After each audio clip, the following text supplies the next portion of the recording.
ಪ್ರತಿಯೊಬ್ಬರಿಗೂ ಕನಸು ಬೀಳುವುದು ಸಹಜ.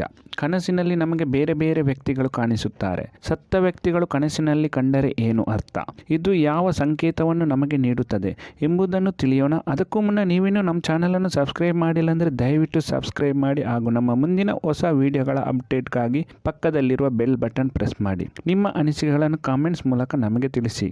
ವಿಜ್ಞಾನದ ಪ್ರಕಾರ ಸತ್ತ ವ್ಯಕ್ತಿಗಳು ನಮ್ಮಿಂದ ದೂರವಿದ್ದರೂ ಸಹ ಭಾವನಾತ್ಮಕವಾಗಿ ನಮ್ಮ ಹತ್ತಿರವೇ ಇರುತ್ತಾರೆ. ಅವರ ಬಗ್ಗೆ ನಾವು ಮನಸ್ಸಿನಲ್ಲಿ ಯೋಚಿಸುತ್ತಿರುವುದರಿಂದ ಕನಸಲ್ಲಿ ಕಾಣಲು ಸಾಧ್ಯ ಎನ್ನುತ್ತಾರೆ. ಇನ್ನು ಶಾಸ್ತ್ರದ ಪ್ರಕಾರ ಹೇಳುವುದಾದರೆ ಸತ್ತವರ ಆಸೆ ಈಡೇರದಿದ್ದರೆ ಅಥವಾ ಅವರ ಆತ್ಮಕ್ಕೆ ಶಾಂತಿ ಸಿಕ್ಕಿಲ್ಲವಾದರೆ ಕನಸಿನಲ್ಲಿ ಬರುತ್ತಾರಂತೆ.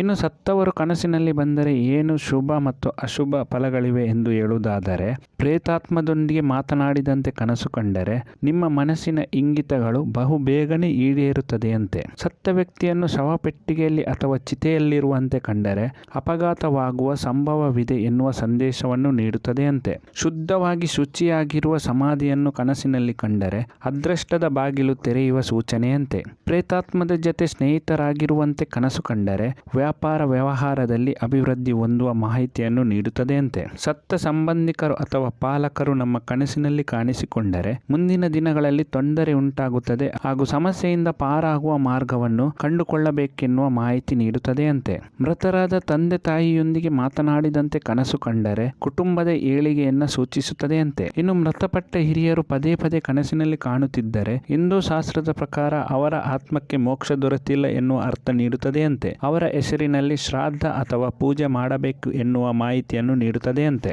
ಈ ಮಾಹಿತಿ ಇಷ್ಟವಾದಲ್ಲಿ ದಯವಿಟ್ಟು ವಿಡಿಯೋವನ್ನು ಲೈಕ್ ಮಾಡಿ ಅಥವಾ ಕಮೆಂಟ್ಸ್ ಮಾಡಿ. ಮುಂದಿನ ವಿಡಿಯೋದಲ್ಲಿ ಹೊಸತೊಂದು ಮಾಹಿತಿಯನ್ನು ನಾನು ನಿಮಗೆ ನೀಡುತ್ತೇನೆ. ಎಲ್ಲ ವೀಕ್ಷಕರಿಗೂ ಧನ್ಯವಾದಗಳು.